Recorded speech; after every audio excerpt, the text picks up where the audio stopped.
Welcome back. So we are on to our first actual empire, right? We've been talking about Greece so far. Um, so the Roman Empire, you may have heard of it, right?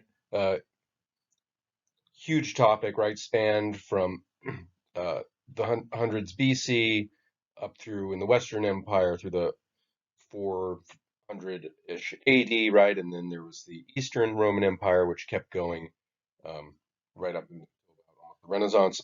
So uh, we can't cover it in any detail, right? People spend their whole careers just studying one, particular part of Rome.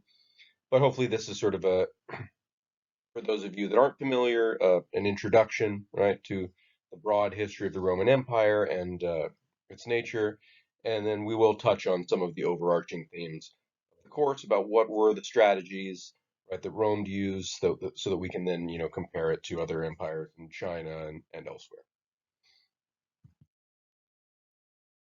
So Rome was certainly not the first empire in history by any means. Empires have existed almost as long as recorded history has existed. Here, right, this image is of some ancient empires around 1450 BC. I mean, empires uh, date back to, maybe the Sumerians, 4000 BC, depending on how you define empire.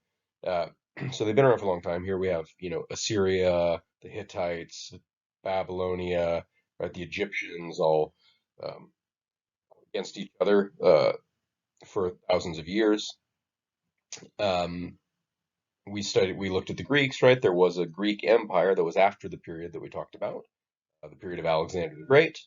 Uh, Relatively short-lived, only lasted about as long as Alexander himself. After he died, it sort of fragmented, but it spanned the entire Greece and the entire Middle East, right? And he even made it as far as India.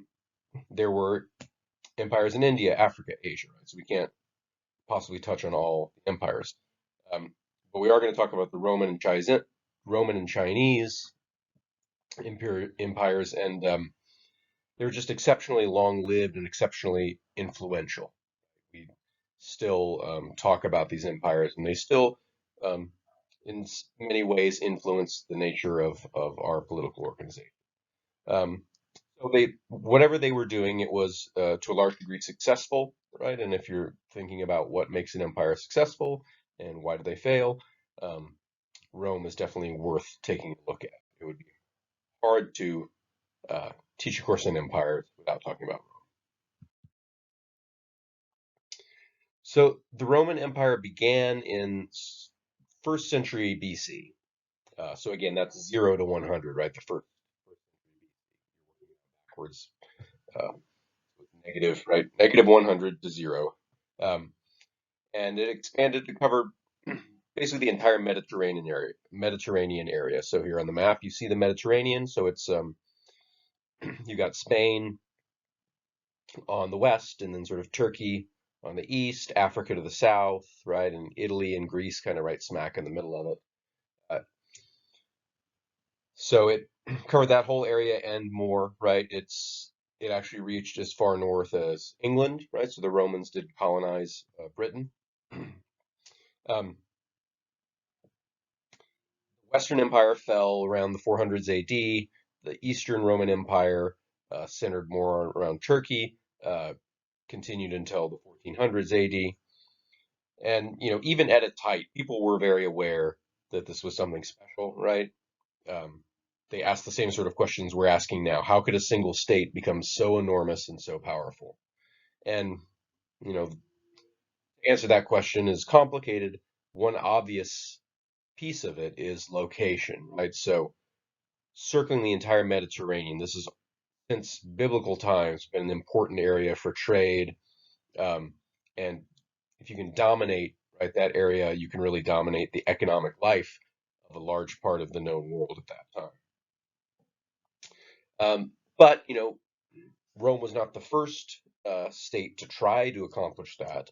Um, Other states had tried. So why was it Rome, right, that did manage to conquer the Mediterranean and not, say, Egypt or Carthage, right, the Rome's main competitor in its early years?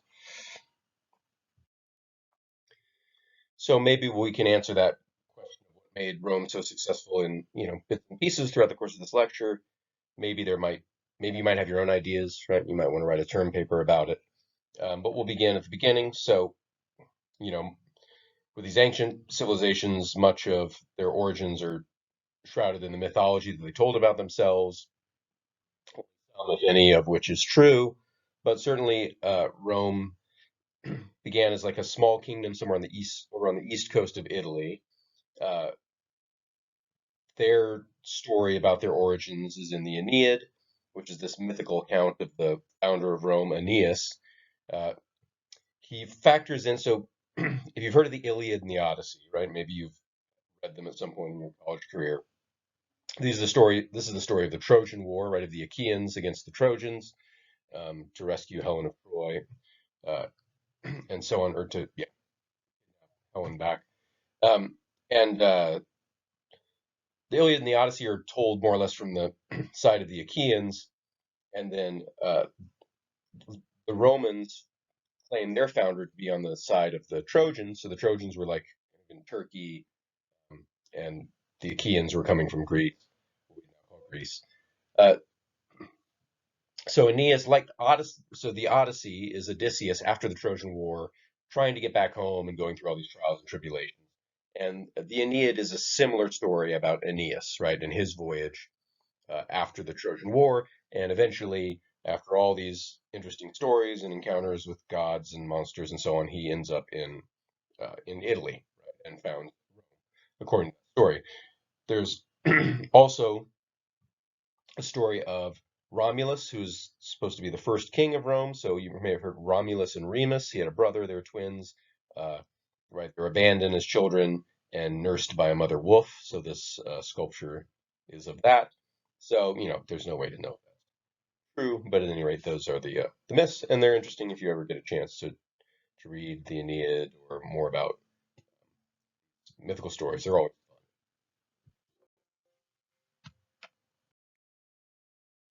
so. As I said, Rome originated as a small kingdom, and this GIF here sort of shows the growth. We'll see in a moment. It'll go back to the beginning here. So little spot right on the east coast of Italy, and it grows, and by negative 40, it's pretty much covered the Mediterranean, right? By that's 40. So at like 500 BC, so at the very early, the Romans replaced their king with the Republic. And the Republic existed for most of Rome's expansion, right? By about 27 BC, at the time, Julius Caesar kind of became de facto emperor, and then his son became officially emperor, right, Augustus. So that's when it changed into a from a republic to like an empire with an emperor, right? Although it was already a republican empire before that. But at that point, it was already huge.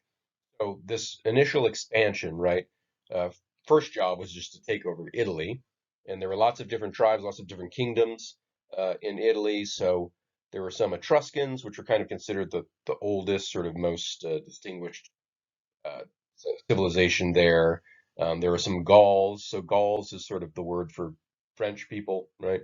Um, Tribes from north of Italy, which is France, other Latin tribes. So Rome was a Latin tribe. There were even some Greeks in there, and they had to take all of those kingdoms in order to start to become an empire.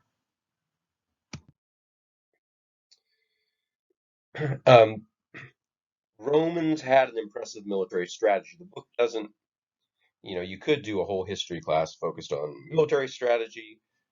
This course does not, but I like to throw it in here and there where I can. It's important to the expansion of Rome. They had an incredibly effective military, and there are a few reasons for that. So initially, they adopted the phalanx formation, which I talked about a bit when we talked about the Greek city-states. So Greek hoplites. So this here is a Roman phalanx, but a Greek phalanx would have looked quite similar, right? And notice they're standing very close together, shoulder to shoulder, shields in front, shields on top, and then they would have these long spears, so they could advance more or less invulnerable to arrows, right? The people were shooting from a distance, so they could get up very close, and they could stab you with these long spears, like a big armored porcupine. So Romans started that. They developed it and altered it and changed it to different formations. They also had cavalry and things like this, right? Um, Romans were also excellent engineers. So they would march, march, march all day, right? And then before they went to bed, they would work, work, work, build trenches, wooden forts, all these defenses. If they had to build a bridge to cross the river, they would build the bridge. And seemingly overnight, a whole city would sprout up at the end of their march. And they were now completely defended, right, wherever they sat down to sleep. Um, there were really no one else could compete in that area. And then also just organizationally, the Roman soldiers were professionals. So remember the Greek hoplites, it was you and your neighbor and the fellow the plumber down the street, right? All got together to fight a war real quick, right? The Romans were trained, experienced fighters. They did this for a living, uh, day in and day out, and were paid for it.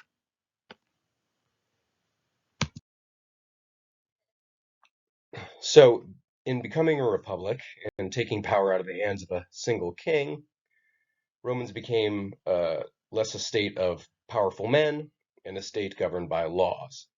So they had two heads of state, right, two consuls. This was deliberate so that one person wouldn't get too much power.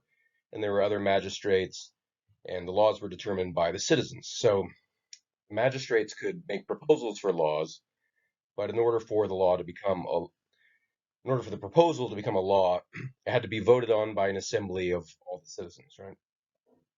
The assembly also conducted trials. So if you right where you were charged with some crime, it was again your peers that were deciding whether or not to convict you.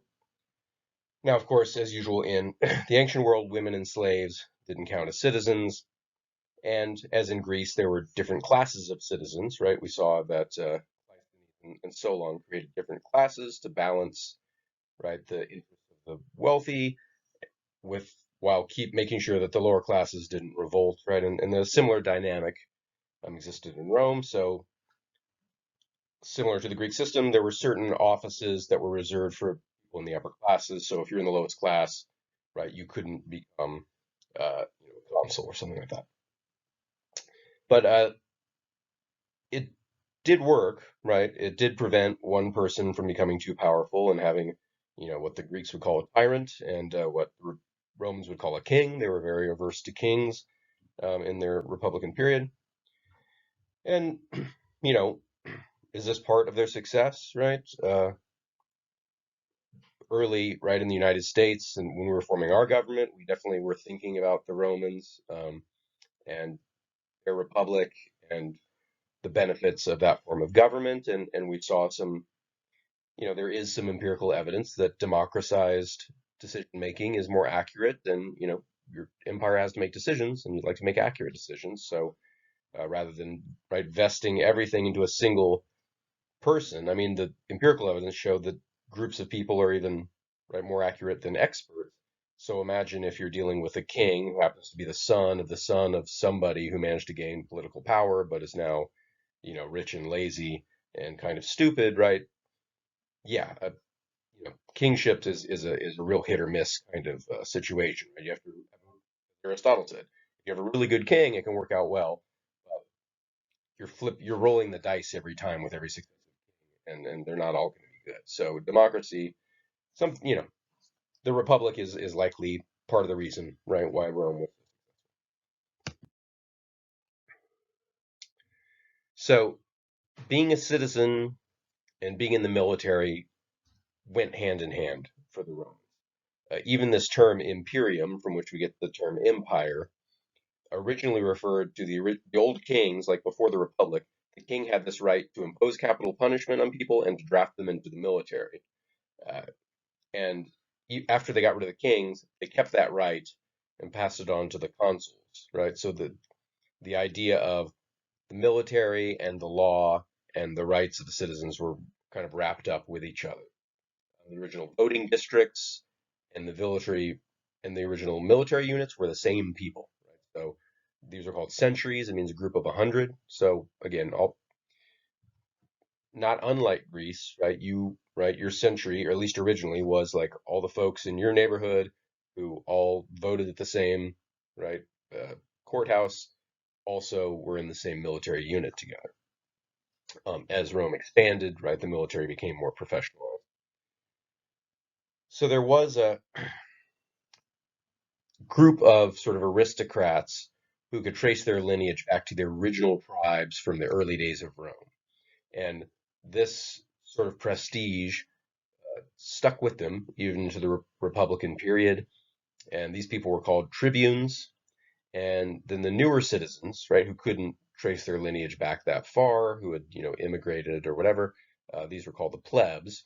And so these were distinct group voting groups, right? So, I mean, roughly kind of sort of analogous to like the Senate and the House in the US, right? They're both just groups of people that vote on stuff, but they're kind of kept separate. Sort of similar thing in Rome between the tribunes and the plebs. And they allowed for certain checks and balances on each other.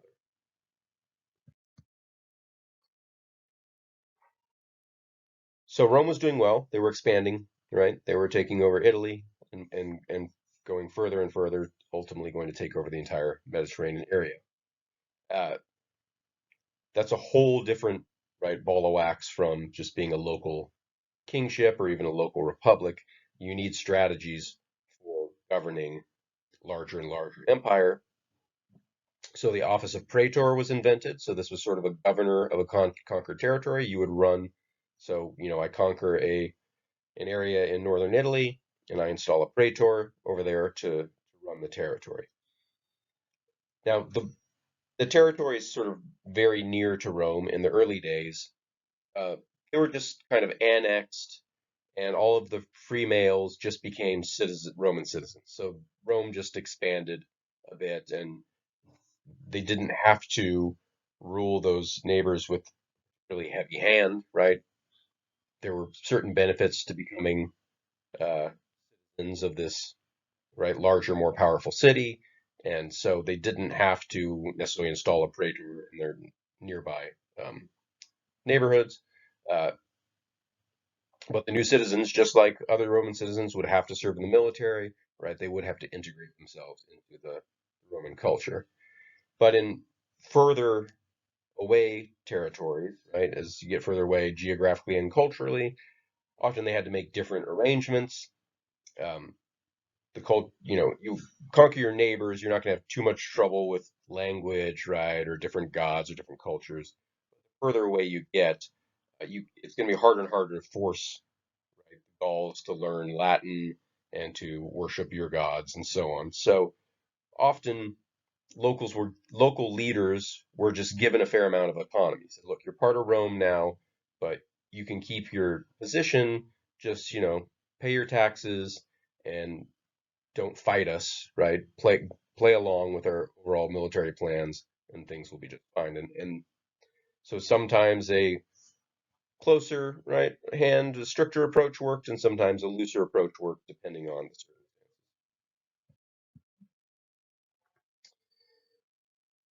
Sometimes Rome would send colonists, so they would conquer a territory and then send a bunch of Romans over there to sort of settle it, right? It may have already been populated, but a bunch of Romans over there to make it Roman and to run it and to convert it to a sort of a Roman vibe, if you will, right? So um, this is often attractive to people, right?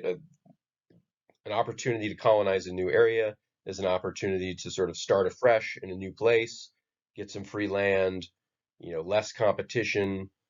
You can go to a new colony where if you're a craftsman, right, if you're a someone who right makes great pots, they don't have many pots there, you could maybe do really well there instead of sticking around Rome where every other person, right, pottery or whatever, right, whatever the craft is. Uh, so this was an attractive opportunity for some people, and it was a good way for Rome to keep control over conquered territories. If you seed them with Romans, that are loyal to Rome and have Roman culture, then you don't have to worry quite as much as soon as you, right, move part of your army away, they're just going to flip back. Whoever is just going to flip back to whatever they were doing before. Um, to become a colonist, sometimes you had to give up your Roman citizenship and become a citizen of the new colony, but often it was worth the economic benefit was worth that trade. And so And oh, this picture is of a just kind of a standard Roman colony. What they did is they kind of had a standard city plan that they would move colonists there and start building. So they would do these perpendicular intersecting streets, these grid sort of plans. Depending on the size of the colony, they might build a coliseum, right? They build uh, a library, right? Areas for different public works, and they kind of build the same thing over and over, right? So you'll see if you travel much, um, you'll often encounter areas that were once a Roman town, and you'll see often some of the same types of buildings over and over. So by the time Rome had conquered all of Italy, right, which is still relatively early, right, they've got a lot farther to go. These three basic imperial repertoires were in place. Right? So they would offer a kind of citizenship to the conquered people, sometimes a limited kind of citizenship, or they might offer a degree of autonomy to the conquered people, or they'd send colonists in to sort of spread the Roman culture. And Roman citizenship was worth it, right? It was coveted. And in fact, many of the people in Italy that they conquered eventually sort of demanded citizenship, right? That weren't offered it immediately, and eventually won citizenship because citizenship meant you could vote, right? It meant you could get married legally, you could own land, you could pass that property down to your children. So Roman citizens definitely had a chance to, right, enrich themselves and their families and get established in a way that was sort of cut off if you weren't. So Rome is expanding, but they butt up against another important proto-empire right at the same time, which is North African Empire. Um, we're talking 264 to 146 BC here, um, where we get into what we call the Punic Wars, which were the wars with Carthage. They were kind of on again, off again, right? They weren't battling that entire time. Uh, but it was a long, right, over a century of struggle, and by the end of it, Rome won, and they controlled the entire Mediterranean. And economic uh, that's an economic slam dunk, right? Be able to control the trade over that entire area is just that's now you're a real empire. So Carthage was a Phoenician state. So Phoenicians, if you've read like the Bible, the Old Testament, all Phoenicians up. I think the Canaanites were probably Phoenicians that, you know, so in the story of the Bible, right, the Jews leave Egypt, right, and then they're wandering for a while, and then they take over Canaan, and that becomes Israel, right? So that was Phoenician territory that they took over. The Philistines, maybe, I think, have been thought to be Phoenicians, so Goliath, right? But anyways, the Phoenicians were like a seafaring people. They've been around since ancient times, sailing around the Mediterranean, trading, and so on. And so Carthage was ethnically Phoenician, located in North Africa, and looking to control the same Mediterranean trade route. So the fight started over Sicily, and it just kind of kept going and kept going. So the big players there were the Roman general Scipio, and then the Carthaginian commander Hannibal. Right? There's a famous incident of Hannibal leading an army over the Alps, right, to battle the Romans with, and he's got elephants in his army, right? So that's a picture of him with very striking visual of ancient warfare, right? You could have an army with elephants, right? Who knew? Um, but eventually Rome won, and in fact, only one of the elephants made it over the Alps, right? The elephants weren't a great strategy. So Rome kept expanding, took over Spain, Greece, Turkey, France. So getting bigger and bigger. And as I said, England, right?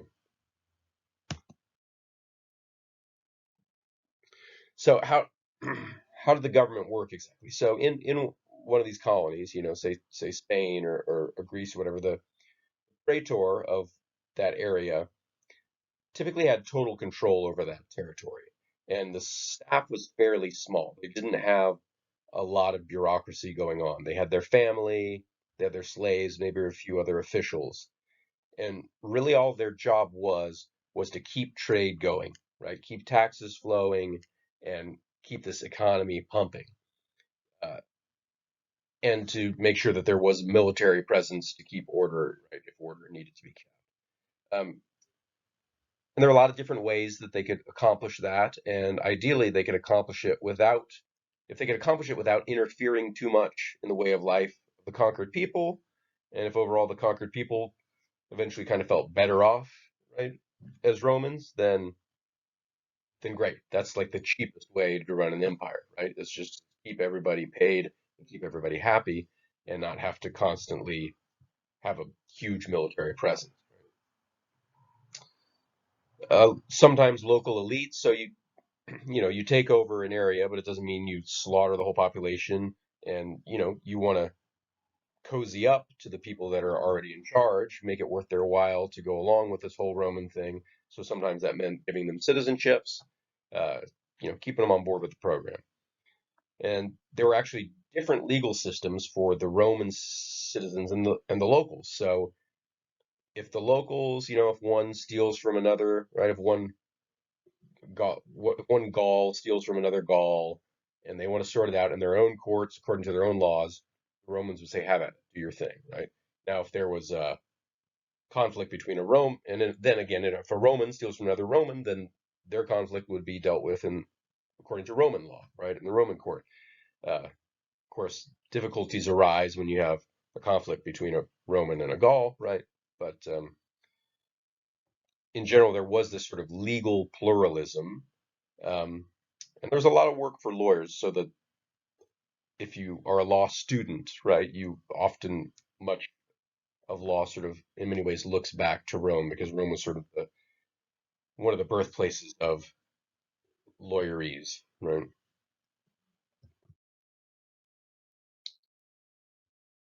So eventually Rome did get an emperor, right? So again, it's still a republic at this point, but it's growing and it's growing, right? There's more at stake, and having an empire this large as a republic starts to become unmanageable. So part of the problem was that Roman law was kind of mostly a folk law, right? So it wasn't so much written down uh, in a clear code, right? But it's customs that they had, right? But the thing with those sorts of customs is the way you decide uh, a lot of issues, right? When you can't point to an exact uh, right legal standard, is you wrangle, you make deals. Somebody can afford a better lawyer than another, and so on.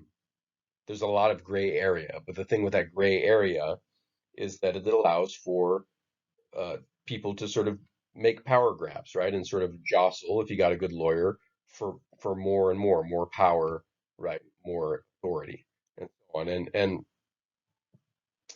this was accentuated by the fact that again, citizenship and service in the military went hand in hand. So even like the richest, most powerful citizens were also off at war, right, leading armies and conquering and bringing back slaves, right, and riches and so on. And so that means that many of the most powerful people are out of town, leaving a power vacuum, right, for people to come into. So the lack of like a strict sort of hierarchical system and all this gray area, while it was more democratic, was also a little more chaotic. And what ended up happening is people started killing each other as a means of political advancement. Right? And once assassination started to be kind of a standard thing you did if you wanted to get ahead, the situation started to spin out of control really quickly. So it was in this period that Julius Caesar managed to take power. Right, he brought his armies in. Remember, he controlled a large army. He was an incredibly successful general at first, and there was all this chaos in Rome. And he took his army, right, marched it over the Rubicon into Rome, and says, "Okay, I'm taking over." Right? And he managed to do it. So now Julius Caesar is in control of Rome. He never called himself an emperor, right? He called himself like first citizen, something like that. And because emperor kings, they still left a bad taste in people's mouths, even hundreds of years after that they've been a republic. But he was effectively an emperor. He was the supreme ruler, right? And then he was eventually assassinated. And it's a little picture of the murder of Caesar. And it was so then his rule passed to his adopted son Octavian, who became changed his name to Augustus and also called himself an emperor, right? The term was at that time, but officially they had an empire 27 BC, right? Officially they had an emperor 27 BC, Emperor Augustus, son of Caesar.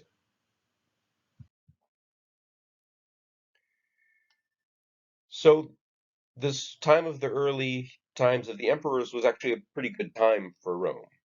It was relatively peaceful, so Augustus had a pretty long life. He lived for 41 years. Given all the constant assassinations that had been going on before, pretty impressive, and it sort of put an end to all of that chaos. So there's a long period of peace, and his son Tiberius also had a nice uh, eight sort of rule, right? So the Pax Romana, right? It was just a peaceful time. And that was kind of lucky, right? Because that gave everybody the sense that, all right, Rome's an empire now. Things are going pretty well. It's okay that we're not a republic anymore. Maybe it's even better. We're okay with it. And this also allowed more and more power to gradually accrue to the position of empire. Remember, this was a new job that Caesar had just created. Uh, And so eventually, right, the emperor had total control over declaring war, right, or not declaring war, enacting new laws, right? He could do it all on his own. He could stop any legal action, so he could pop in and say, "No, this trial is over, right? You win, you lose." Um, and he was not subject to any of the laws.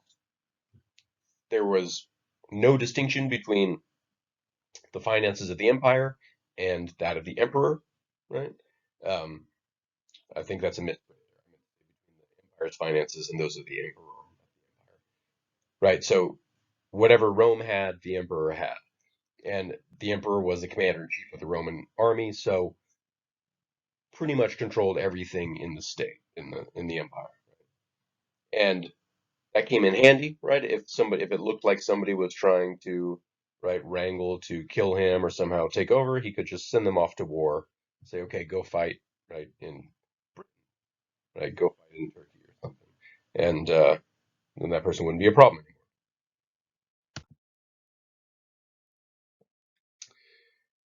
But wherever there's power, right, there's struggle for power, and so there was still palace intrigue. You were less worried about another a political rival, like another tribune or something assassinating you, or a senator or something like that. But now all the sons of the emperor, right, as they're waiting, wondering if they're gonna who's gonna be emperor next, they start sort of killing each other and fighting with each other. Also, the emperor had this private army called the Praetorian Guard. Sorry, Praetorian Guard. That's the here. They got involved in some of the assassinations, right? Because they were armed and very close to the emperor. So if you could get the Praetorian Guard on your side, you could maybe get an emperor assassinated and get your preferred guy in there. Um, and so, while things were good and peaceful and good economically, then sure, the position of emperor is flourishing.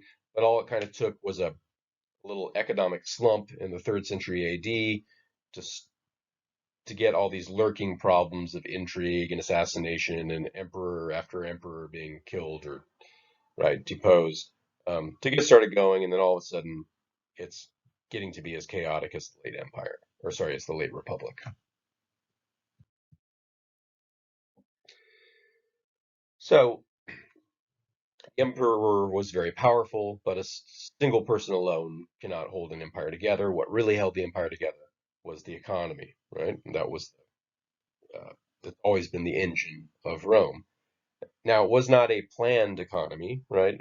It was not thought out, designed, top down. It really just happened sort of ad hoc, like at the moment, right? Whatever's working at the moment, we'd start with that, build onto it, and so on.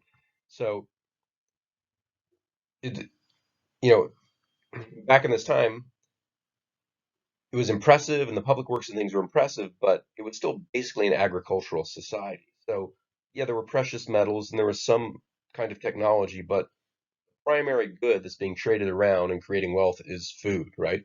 Rich people are still farmers, right? They're just very rich farmers. Uh, so the right to own land, right? The conquest of land, and then the power over slaves to work the land. This is what you need for economic advancement. That's how you get rich. It's land and produce. And this whole area, right? This whole Mediterranean area is engaged in that. And the way Rome got rich off of this is taxation, right? So there were taxes on your land, right? Property taxes.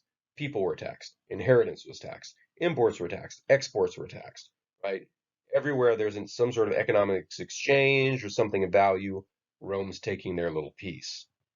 Uh, as you can imagine, in the ancient world, collecting taxes is a nightmare, right? You don't have a centralized computer system. It's very easy to evade taxes, right? So you have to have a huge workforce of people out there making sure that everyone is counted, right? Census is a big thing. If you remember, right, in the Bible, when, right, Jesus goes to Bethlehem, it's supposedly because there's a big census. This is Roman times, right? It's probably not the case in the Bible story. They have everybody going to the town that their parents were born or something, which sounds insane. So that's probably not how it worked. Certainly not how it worked, right? But at any rate, yeah, you can imagine like yeah, keeping track of people and then having people out there finding the farms, right, and getting the money or the produce or whatever they needed in taxation undertaking, and it had to be done because that's how Rome survived. Um, Feeding the Roman Empire was another huge undertaking. So the city of Rome was about 1 million people at that time, right? So that's big. I lived in San Antonio when I was a kid, and when I moved away from San Antonio, it was 1 million people, right? It's the size of a decently large uh, modern city, and so you can't feed 1 million people just on the local farmland around Rome, right? So you need constant trade with farther away areas. You need conquest, right, to bring in money, slaves, produce. So most of the grain that fed Rome came from Africa, Sicily, Sardinia, and Egypt. You also had to feed the Roman army, which was huge, right? And again, these were professional soldiers that would be gone for months and years on end, right? And you had to feed them, and they ate a lot because they marched all day and fought all the time, and they had to be well fed. If they're starving, you're not going to have a good army.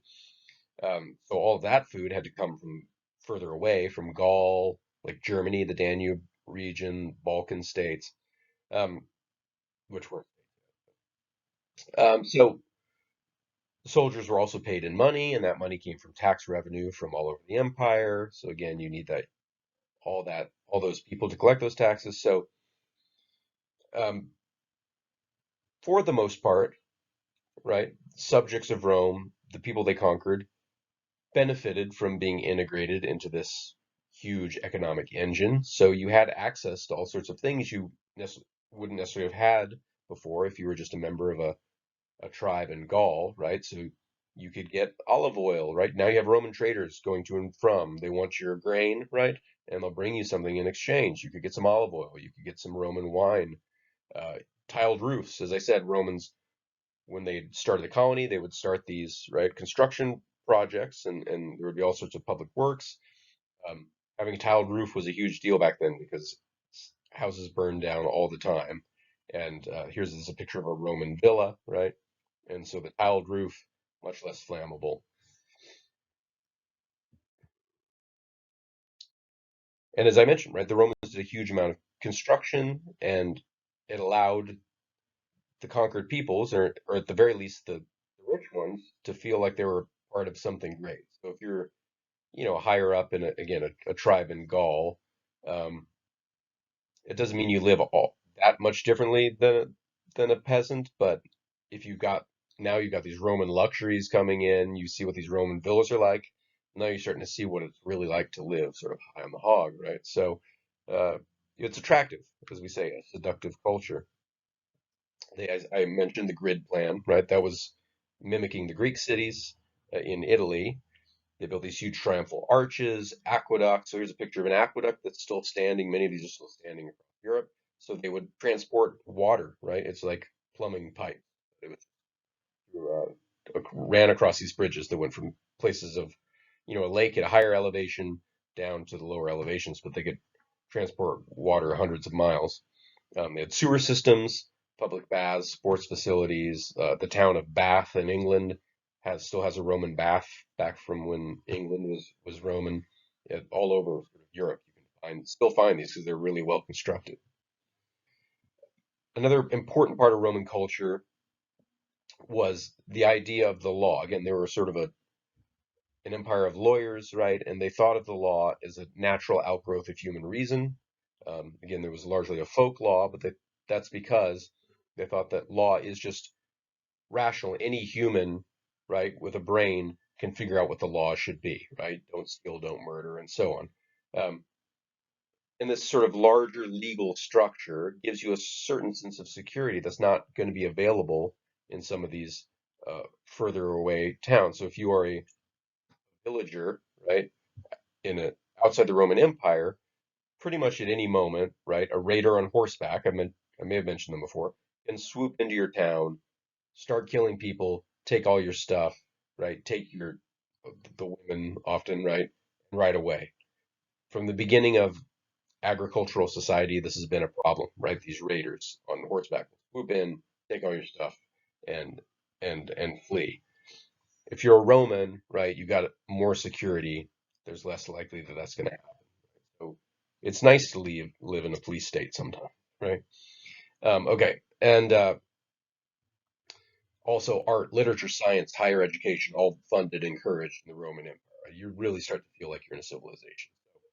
Uh, yeah, it's attractive, and they didn't have to for a long, in many areas, have a huge military presence to keep people happy, right? Just being part of the Roman Empire kept people happy. So their religion was also kind of helpful in their expansion, right? They were polytheists, uh, and as were most of the people they conquered, apart from the Jews, right? So again, the new beginning of the New Testament, right, and the story of Jesus, that all happens among some Jews in Rome, and there was tension there because the Jews were monotheistic and the Romans were not. But in most other areas, yeah, it was polytheists conquering polytheists, and you had your gods, they had their gods. Your gods can join our gods. We can all worship all the gods. It's not a problem, right? Here, we have some different gods, right? That the Romans they took definitely a bunch of their gods came from the Greeks, right? They just borrowed them. So Zeus becomes Jupiter, right? Athena becomes Minerva, and so on. They had no problem just incorporating Greek gods into their religion. They took Egyptian gods on board. A little harder, right, to bring the Jewish God on board because according to the Jews, he's the only God, right? So you can't just say, okay, your God's one of ours. Well, no, that's not how we see it, say the Jews. There's only one of them, right?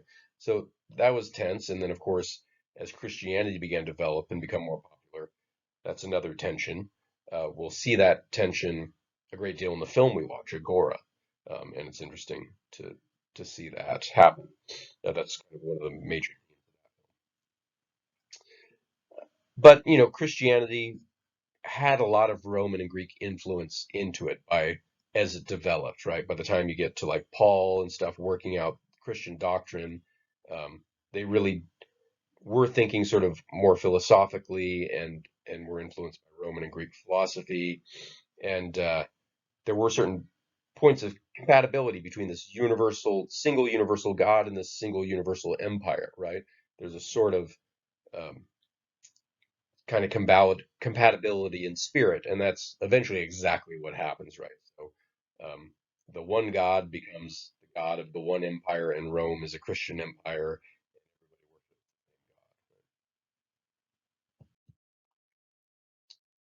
So the Western Roman Empire, which is that Mediterranean empire, lasted until about the 400s. But you could already see around the 200s that things were starting to slow down. So they had stopped expanding for the most part, and expansion was kind of important, right? There's a lot of mouths to feed.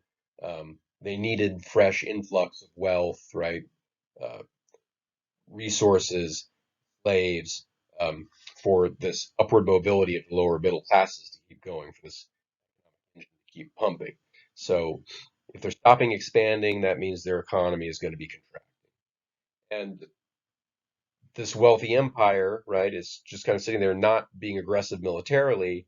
Well, people outside the boundaries are going to start to see these rich cities and start to try to raid it on its borders, start to pick away at the edges, right? Sometimes, um, and all that, right? All those raids on the border means that the emperor and some of the important people in Rome have to divert their attention to deal with that stuff. And so, again, important people are leaving Rome to go fight on the frontiers, so on, threatening trade routes, right, that are important to the economy, and so on. So these raids start to get more and more serious and begin to be more and more debilitating. So in 212 AD, Rome granted citizenship to all male non-slaves in the entire empire, right? Originally, citizenship was this coveted prize, right, that you would work for, or you could serve in the military for like decades to finally get, and now just everybody gets it, right? So the hope was, if we give everybody citizenship, then everyone's got a stake in this thing, and it's going to help strengthen the empire. Um, it also meant more people we can draft into military service, right? More taxes can be levied, and the idea also was to make Roman religion uniform right throughout the empire. Um, it was effective to a point. Of course, it didn't go. The religion part didn't go down well with the Jews and the Christians, and ultimately, it was a doomed strategy. It was sort of a last ditch attempt from an empire that was on the way down.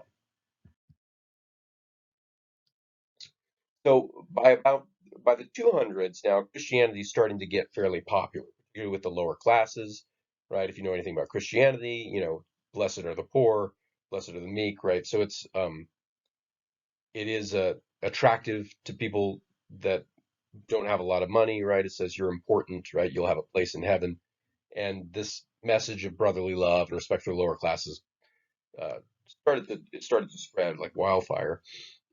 At first, Christians were persecuted by the Romans, so they were, you know, stories of the Romans being fed to the lions or whatever. I mean, they're to a degree true, right? There was Christians, and often those became the early martyrs of the Christian church. Um, the persecution, right, as Christianity became more and more popular, uh, the persecution was finally ended in 311, and then a mere 1 year later, right, Emperor Constantine dreamt that he ought to display a cross in order to win his next day's battle, and said, okay. So he displays the cross, he wins the battle, and he says, okay, that's good enough for me, right? I'm going to convert to Christianity. Then Christianity became the official religion of the Roman Empire. Um, so Christianity is not like these other religions that they were perfectly compatible with, right? Christianity is monotheistic. So now if the empire is monotheistic, it means all these other polytheists, right, can't just coexist happily, right? Uh, so the temples of the pagan gods torn down, and eventually Christianity becomes the dominant religion sort of in actual practice as well as in the law. So big transformation, right, from a relatively loose, open attitude towards religion that served them well for a while, now to the point towards the end of the empire when they're looking for stability, and a single religion is hoped to sort of help to accentuate that stability. So Constantine, the same one that converted to Christianity, moved the capital of the Roman Empire away from Rome and moved it to Constantinople, which is in Turkey now. It's now called Istanbul, right? In 324 AD. And Rome, the city of Rome, was sacked over and over, eventually captured by the Visigoths in 410, and that's the date we slap on the end of the Western Roman Empire. Now it was actually you know a slower, more chaotic disintegration, right? But 410, good enough for us, right? That's the end of the Western Roman Empire. It's just this constant assault on its borders. They tried to make alliances with these tribes. That really only made the problem worse, because that was just seen as weakness. And so, right, Germanic tribes would say, okay, well, yeah, we'll sign a treaty with you, give us whatever $1 million, and then as soon as they got the money, they just attack again, whatever. It wasn't. So eventually, it just sort of didn't so much fall as kind of disaggregate. So some areas were conquered by enemies, others technically remained Roman, but there just wasn't really a connected empire right around them, and there wasn't any real centralized control anymore. And as that goes away, a lot of the benefits go away too, right? The cheap olive oil and the tiled roofs are no longer available either, and it's not clear at a certain point what's the point in being a Roman citizen anywhere or calling yourself Roman. Um, the economic engine has collapsed.